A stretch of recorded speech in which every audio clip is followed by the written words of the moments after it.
Today I have with me to my right Chief Theo Glover with the Park District Police Department, who is also chair of the Winnebago-Boone County Integrity Task Force. To my left is Commander Chuck Davidson with the Winnebago-Boone County Integrity Task Force. And to his left is Assistant Deputy State's Attorney Heather Cruz. Today I'm here to give you my findings regarding the officer's use of deadly force, that being Rockford Police Officer Dominic McNeese, which occurred on October 2nd, 2020, near the intersection of Harrison and Springfield Road and Illinois Route 2. First, I'd like to just indicate to you the process that takes place during these investigations.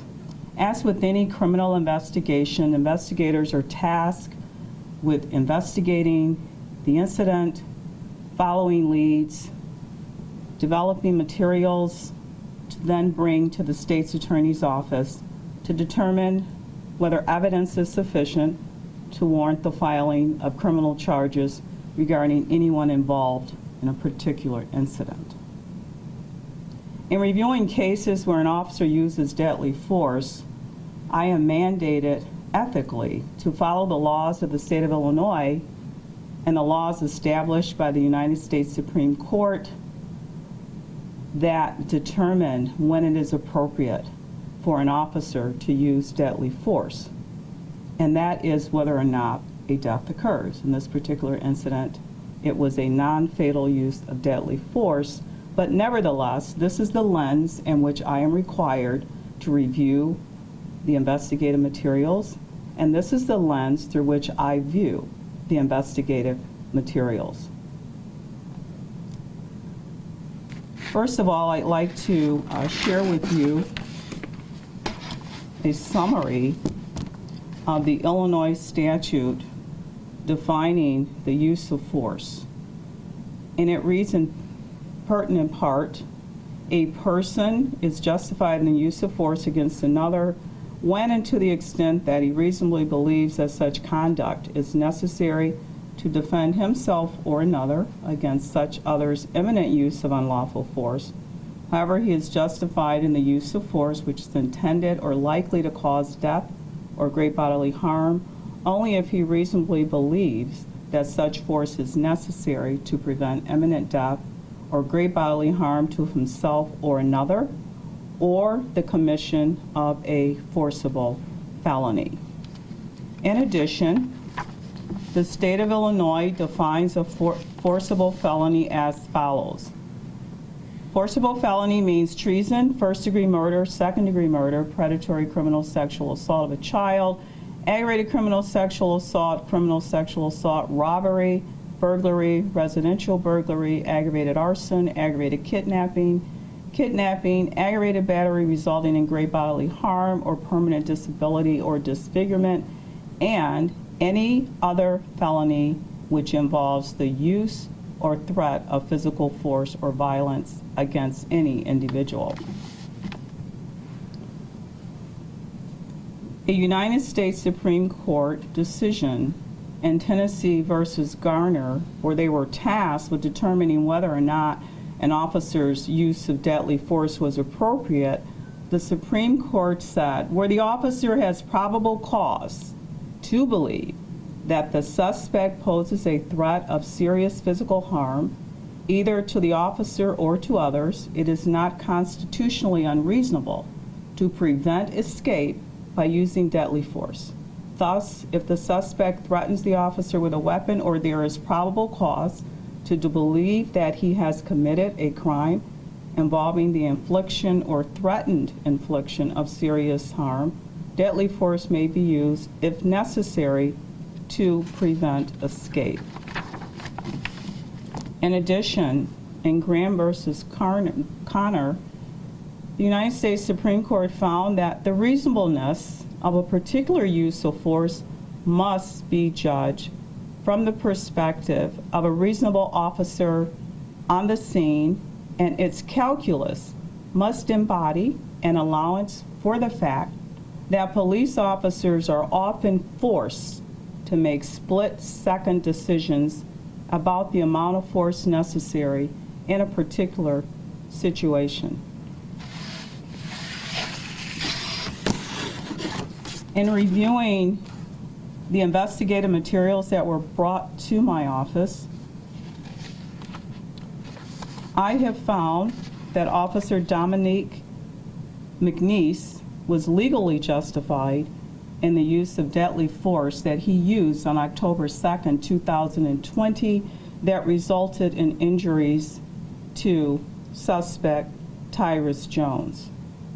At the time that Officer McNeese discharged his weapon in the direction of Tyris Jones, he had reason to believe that Tyris Jones posed a threat to the community based upon 3 outstanding felony warrants for one for forcible felony that were outstanding for Mr. Jones's arrest.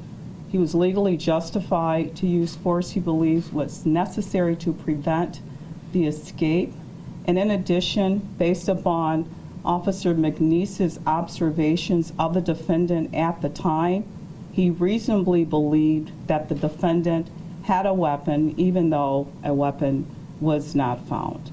And again, I will remind you of what the U.S. Supreme Court said in Connor. We have to be mindful that often officers are called upon to make split-second decisions. In addition, at the time that Officer McNeese discharged his weapon, he also was aware that suspect Tyris Jones was also being investigated for a murder offense that had occurred on September 26, 2020. That, as you know, has subsequently resulted in an indictment being filed, and as with any criminal charges, the defendant is presumed innocent until or unless proven guilty in a court of law. I have also found in reviewing the materials that Tyris Jones on October 2nd, 2020 committed the offenses of attempt vehicular hijacking and aggravated fleeing to elude a police officer. And I'm also here to announce that a grand jury has returned an indictment against Tyris Jones for those offenses. Attempt vehicular hijacking is a Class 2 felony that carries 3 to 7 years in the Illinois Department of Corrections. Aggravated attempt to elude a police officer is a Class 4 felony with a special sentencing range of 1 to 6 years in the Illinois Department of Corrections. These charges are merely allegations, and the defendant is presumed innocent until or unless found guilty or proven guilty in a court of law. I would also like to remind all of you that the standard, according to the American Bar Association, that a prosecutor should use in filing charges is only if the prosecutor reasonably believes that charges are supported by probable cause and that evidence will be sufficient to support a conviction beyond a reasonable doubt. In part, this is the same standard that the state's attorney office uses in all criminal cases. I am called upon to evaluate the evidence, and if the evidence is there and I believe it is sufficient to sustain the charges beyond a reasonable doubt, charges are filed.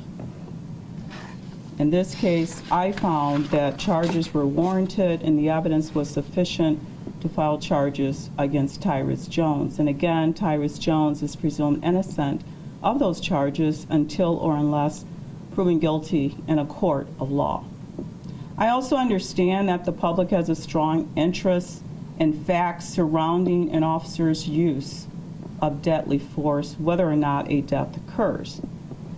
But as with any investigation that may lead to a criminal prosecution, a prosecutor and myself, a state's attorney, we are bound by the Illinois Rules of Professional Conduct, which means we cannot and are prohibited from disseminating any information that might create animus against the person who is charged or that might impact the fairness of the process, meaning the constitutional due process rights of the defendant.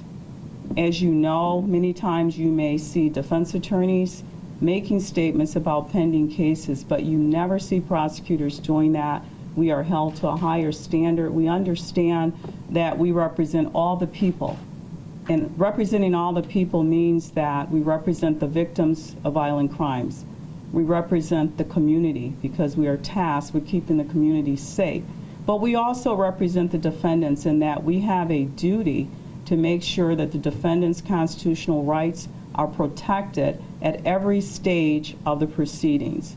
And so information that you may want to know today, what I will tell you is that that information regarding this prosecution will be disclosed pursuant to our discovery rules to the defendant's attorney. Any other information that will be disclosed to the public, the proper forum is in a courtroom, whether it's in a pretrial motion, a bond hearing, but certainly the reason we have open and public hearings is because that's the venue in which the press is allowed to receive the details of any criminal investigation surrounding charges that are filed by the state's attorney's office.